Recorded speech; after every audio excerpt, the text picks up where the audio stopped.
ada orang tuduh saya bercakap tentang seorang ustaz ni. Saya tak tahu pun. Saya tak tengok pun Facebook dia. Jadi saya nak menyatakan di sini. Kenyataan saya itu adalah berdasarkan pada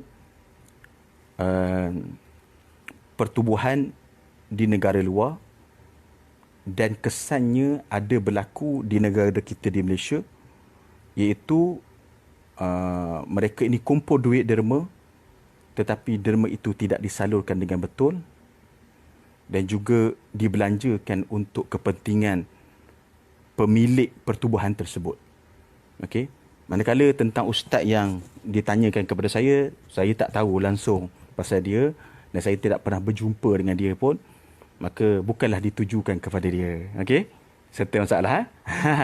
Bukanlah ditujukan kepada dia. Saya pun tak tahu pun ada gambar macam tu, saya pun tak tahu. Manakala yang orang buat macam netizen buat macam berita macam tu, itu tanya dia lah. Dia yang kaitkan. Saya tak tahu langsung.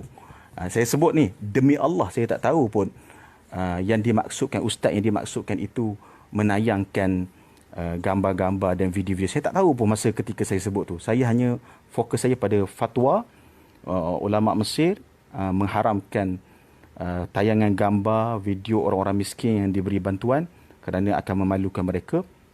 Sepatutnya kita kena sitir. Man satara mu'minan satarahullah. Siapa yang menutup aib orang mukmin, maka Allah Ta'ala akan menutup aib dia. Okey? Itu dia. Jadi kita nyatakan begitulah. Okey, puas hati tak? Ada apa-apa nak tanya soalan lagi? InsyaAllah kita akan jumpa lagi pada masa akan datang. Okey, saya nak baca soalan ni. Ustaz, ada soalan ni. Laju sangat. Okey, tak apa. Saya rasa setakat itulah. Kalau tak ada soalan. Okey, ada soalan tentang dia kata ada orang dengki ke? Tak ada, tak dengki. Cuma kita nak jaga je. Jaga tentang apa? Tentang maslahah duit ni. Jadi tu satu perkara yang terakhir tadi saya minta kepada kerajaan untuk minta audit balik pada NGO, pertubuhan-pertubuhan yang ada kutip duit ni, supaya akaun mereka ni disemak semula supaya tidak berlaku kepincangan di situ. Lagipun ini bagus. Sebab apa? Untuk kebaikan. Dan saya sekali lagi saya nyatakan tadi bahawa perlu kerjasama dengan tiga pihak tadi, pusat zakat, YB dan juga masjid yang berada di kawasan yang kita nak bagi sumbangan itu. Apa yang hendak saya nyatakan pada petang ini, iaitu berkaitan dengan firman Allah Subhanahu wa taala. Allah Taala berfirman di dalam surah Al-Baqarah ayat 263. Ba'da a'udzu billahi minasy syaithanir rajim. Qaulun ma'rufun wa maghfiratun khairun min shadaqatin yatba'uha adha. Wallahu ghaniyun halim. Surah apa?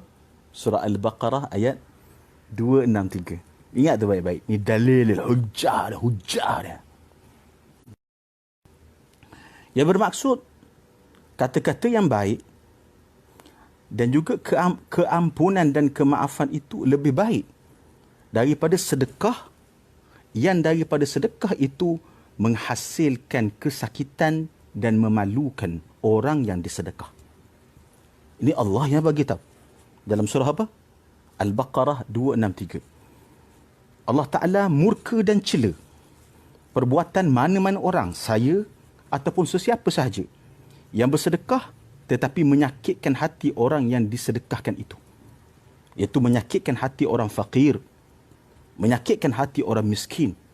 Hukumnya adalah haram berdasarkan daripada ayat Allah Subhanahu wa taala ini di dalam surah Al-Baqarah ayat 263. Maka dalam hal ini kita perlu mengetahui beberapa perkara. Pertama sekali, apabila kita hendak memberi sumbangan, kita perlu tahu bahawa sumbangan ini ada dua cara dan jalan. Dua keadaan lah. Kita sebut dua keadaan. Keadaan yang pertama adalah sumbangan, derma, hadiah, pemberian yang dibenarkan oleh agama Allah untuk dipaparkan kepada orang lain. Memang ada. Memang ada. Keduanya, tetapi ada yang kedua, iaitu pemberian sedekah, sumbangan yang diberikan kepada satu pihak yang dinamakan fakir, miskin, hendaklah disembunyikan. Ini Allah yang bagi tahu. Allah Ta'ala berfirman di dalam surah Al-Baqarah juga. Ayat 271. Ba'da a'udhu billahi minasyaitanir rajim. In tubdus sadaqat fani'immahi. Wa in tukhfuha wa tu'tuha al-fuqara fahuwa khairul lakum. Okey? Dalam surah apa? Surah Al-Baqarah. Allah Ta'ala menyatakan dua keadaan orang yang memberi sumbangan. Pertama sekali, sumbangan yang berbentuk umum. Contohnya untuk membina masjid. Lagi satu, untuk membina hospital contohnya. Untuk membuat projek-projek dakwah. Untuk menyumbang buku kitab contohnya. Untuk membuat satu sumbangan secara umum. Contohnya kepada madrasah-madrasah tahfiz. Maka kita tengok boleh dan dibenarkan di dalam Islam berdasarkan daripada surah Al-Baqarah ayat 71 ni. Ayat 271 ini. Untuk dipaparkan, dibenarkan di dalam Islam untuk dipaparkan sumbangan tersebut. Boleh. Tidak ada masalah. Boleh. Dibenar. Fani'immahi. Wa in tukhfuha wa tu'tuha al-fuqara. Fahuwa khairul lakum. Tetapi yang kedua, Allah Azza wa Jalla menyatakan, manakala sumbangan kamu untuk orang fakir, maka hendaklah baik ini adalah perkara yang dituntut oleh Islam. Hendaklah kamu menyembunyikannya. Apa maksud menyembunyikannya? Iaitu tidak paparkan kepada umum keadaan orang fakir tersebut. Sebab itu fatwa yang saya sebut sebelum ini dan perbincangan saya kepada fatwa ini. Apabila ulama-ulama di Mesir, ulama di Azhar, lebih ramai lagi orang susah di sana. Berlaku tahun lepas, ada satu kelompok pertubuhan di Mesir. Mereka ini mengumpul orang-orang yang susah dan budak-budak kecil untuk diberikan sumbangan. Bagus, perbuatan ini bagus. Tetapi mereka menangkap gambar lalu menjadikan video dan gambar itu memalukan orang fakir dan miskin tersebut dan menjatuhkan maruah keluarga dia. Keluarga orang fakir miskin itu menjatuhkan maruah. Maka fatwa itu telah dikeluarkan oleh ulama-ulama di Mesir melalui Syekhul Akbar, Syekhul Azhar, Dr. Ahmad Tayyib, mengatakan bahawa haram dari segi syarak menangkap gambar dan juga menangkap video serta paparkan, untuk dipaparkanlah kepada umum apabila pemberian itu diberikan kepada orang fakir dan miskin. Manakala kalau pemberian itu kepada umum, contohnya pada projek masjid contohnya, hospital dan sebagainya, tak apa paparkan, okey. Tetapi mengaibkan orang fakir, mengaibkan orang miskin, maka itu diharamkan. Pada pertubuhan inilah saya cakap. Dan juga pertubuhan-pertubuhan yang lain perlu ambil iktibar untuk mereka muhasabah diri apabila memberi pemberian kepada orang fakir dan miskin. Jadi selepas ini, kita minta kepada kerajaan Malaysia, negara kita yang diperintah oleh kerajaan yang baru, Perikatan Nasional, supaya mereka ini menyemak semula pertubuhan dan persatuan-persatuan yang mengumpul dana untuk diberi derma, supaya tindakan itu selaras dengan tiga pihak. Maknanya selepas daripada ini, untuk mana-mana pertubuhan ataupun individu termasuk saya melaksanakan derma sumbangan, maka perlu wajib bekerjasama dengan tiga pihak. Perlu wajib bekerjasama dengan siapa? Tiga pihak. Tulis soalan, saya tak nampak apa soalan. Semua okey je ni. Siapa yang perlu dikerjasama? Jangan tinggal tiga pihak ini. Kalau tinggal tiga pihak ini, maka akan timbul fitnah. Seperti mana berlaku pada waktu di Mesir dahulu. Okey. Pertama sekali, bagi mana-mana pertubuhan ataupun individu ataupun kumpulan yang menjumpai ada satu keluarga yang susah ataupun mana-mana pihak yang memerlukan, maka untuk dia menyumbangkan kepada pihak tersebut, dia perlu berbincang dengan segera melalui telefon pun tak apa dengan tiga pihak ini. Siapa? Pertama sekali dengan pusat zakat. pusat zakat negeri tersebut. Ini perlu dibincangkan supaya kita tidak mahu mengaibkan pusat zakat. Orang akan kata bahawa pusat zakat negeri tersebut tidak melaksanakan tanggungjawab. Sedangkan manusia ini alpa, terlupa, terabai biasa. Itu berlaku. Kita pun terabai anak-anak kita kadang-kadang itu. Anak kita dibiarkan. Kita duduk tengok Facebook ni, tengok Ustaz Abu Syafiq ni, anak-anak kita duduk main game, tengok video yang tidak sepatutnya. Kita tak tahu. Kita terabai biasa. Maka pertama sekali mesti mana-mana pertubuhan, mana-mana pihak, mana-mana kumpulan yang hendak melaksanakan derma kepada keluarga yang susah, orang fakir dan miskin, maka perlu untuk bekerjasama mula-mula sekali dengan lembaga zakat negeri tersebut, pusat zakat negeri. Itu mesti tulis benda ni, pusat zakat. Itu cara dia supaya tidak berlaku fitnah selepas daripada itu. Fitnah ini besar dosanya. Fitnah ini boleh membawa kepada benda yang sangat buruk. Sebab itu kita kena bekerjasama. Wa ta'awanu 'alal birri wat taqwa wa la ta'awanu 'alal itsmi wal 'udwan. Tolong-menolonglah pada perkara kebaikan dan ketakwaan, dan jangan kamu tolong-menolong pada perkara yang menyebabkan apa? Permusuhan dan dosa. Dosa dan permusuhan. Dah jadi musuh. Orang musuh dengan pusat zakat. Orang marah pada pusat zakat, kata pusat zakat tak buat laksanakan tugas. Sebab itu mana-mana pihak, termasuk saya sendiri, mana-mana individu, mana-mana pertubuhan, mana-mana kumpulan, mana-mana yayasan sekalipun, untuk membuat derma perlu lalui 3 perkara ini. Yang pertama dengan pusat zakat. Bincang elok-elok. Kata kami jumpa satu keluarga ni memang susah sangat. Jadi kami nak bagi sumbangan. Boleh tak pihak pusat zakat sekali dengan kami, kalau ada balance duit zakat tu boleh kita sertai sekali. Saya ada 10,000 contoh, pusat zakat bagi 20,000. So jadi 30,000. Macam itu, bekerjasama. Okey? Itu yang pertama.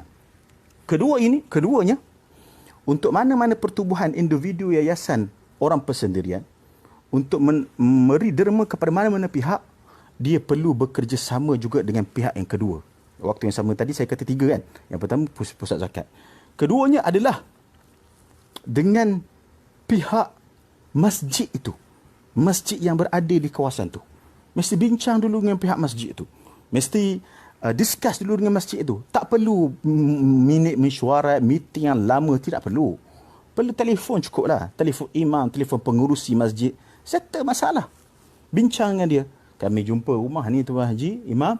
Jadi kami nak bagi bantuan, minta masjid sekali dengan kami. Itu cara dia. Secara profesional lah. Begitu cara dia. Ni ramai sangat tengok ni, dekat puluh ribu dah ni. Itu cara. Supaya kita berlaku adil kepada semua pihak. Kita tidak mengaibkan orang. Sangat aib kalau seorang bapa yang ada kelemahan dari segi kewangan. Tiba-tiba di hadapan khalayak ramai, anaknya minta, ayah, saya nak RM10. Ayah tu tadi tak ada RM10. Maka kita datang, kita bagi kepada budak tu tanpa minta izin dengan ayah dia. Sangat buruk keadaan itu. Memalukan. Di hadapan orang ramai, kita telah memalukan bapa itu. So, satu tempat tu dia ada bapa dia. Satu tempat tu dia ada YB dia. Dia ada satu tempat itu. Ini yang ketiga saya cakap. Iaitu mesti ada ketua dia. So, mesti melalui pintu. Masuk untuk memberi derma pun mesti melalui pintu. Bukan melalui tingkap. Dengar baik-baik. Saya ulang sekali lagi. Untuk menderma pun, kita mesti melalui saluran yang betul. Melalui pintu dan bukan melalui tingkap. Walaupun niat kita betul. Okey? Itu dia. Jadi yang kedua saya ulang sekali lagi. Iaitu mestilah orang yang nak derma, pertubuhan nak derma, kumpulan grup yang nak derma. Saya tabik korang. Korang memang bagus. Saya ulang sekali lagi. Korang yang buat derma ni, hantar derma ni memang bagus. Alhamdulillah bagus. Saya pun ada buat tapi saya tak suka papar-paparkan. Tapi kau memang bagus. Tapi tolong ikut saluran yang betul. Okey? So yang kedua apa? Dengan pihak masjid tu. Ketiga, iaitu dengan YB di kawasan tersebut. Tolonglah melalui YB. Tak kira lah YB tu kafir ke, YB tu Muslim ke, YB tu mana parti yang kita suka ke, parti yang kita benci ke. Tolong bekerjasama dengan 3 pihak ini. Sebab apa? Sebab tanggungjawab dia. Supaya bila kita buat macam itu, dia akan rasa apa? Dia akan rasa, Alhamdulillah ada orang nak bekerjasama dengan dia untuk menjaga rakyat di bawah dia. Kadang-kadang manusia alpa dan lupa. Sebab itu kita perlu apa? Beri kerjasama kepada semua. Jadi, itu yang hendak saya katakan. bekerjasama dengan 3 pihak ini kalau nak buat derma. Siapa dia? Lembaga zakat, pusat zakat negeri kawasan tu. Jangan buat tangkap video kamera lagi. Bekerjasama dengan siapa? YB. Bekerjasama dengan pihak masjid. Settle masalah. Tidak timbul fitnah. Okey? Tu dia. Barulah sampai kita kepada tahap wa ta'awanu 'alal birri wat taqwa wa la ta'awanu 'alal ismi wal 'udwan, dan tolong menolonglah pada perkara kebaikan dan ketakwaan, dan jangan sama sekali kamu tolong menolong. Dengan tolong menolong itu menyebabkan berlakunya dosa dan permusuhan. Jangan, Allah Ta'ala larang. Okey? Saya rasa setakat itu saja. Saya nak tambah satu lagi last. Saya minta kepada kerajaan Malaysia sekarang melalui ROS, iaitu badan yang rasmi dalam mana-mana pertubuhan, untuk mulai sekarang audit akaun setiap pertubuhan, audit akaun setiap persatuan. Kerana terutama persatuan dan pertubuhan yang ada buat kutipan derma, tetapi sampainya itu diragukan. Tolong buat audit ini, penting. Sebab kita tengok macam-macam berlaku pada zaman sekarang ini kan. Orang pergunakan anak tahfiz, orang pergunakan anak yatim untuk minta derma dekat guna nama pertubuhan tu. Itu yang saya maksudkan. Pertubuhan yang saya maksudkan adalah pertubuhan yang menggunakan anak yatim, yang menggunakan budak tahfiz minta derma, kemudian dia bersenang lenang. Ini pertubuhan ni. Janganlah sedih pula, terasa diri pula. Pertubuhan yang mempergunakan anak yatim, mempergunakan pedagang tahfiz yang minta duit derma dekat stesen-stesen minyak tu kan. Yang tu kita maksudkan. Kau sedih pasal. Lepas tu yang ketua dia senang lenang pertubuhan tu. Duit besar, kereta besar, semua besar, rumah besar, bini besar. Okey, saya minta kerajaan untuk cek kembali sistem memberi derma dan bantuan ni supaya dia menyeluruh. Ikutlah saluran yang betul, saluran kerajaan, dan kita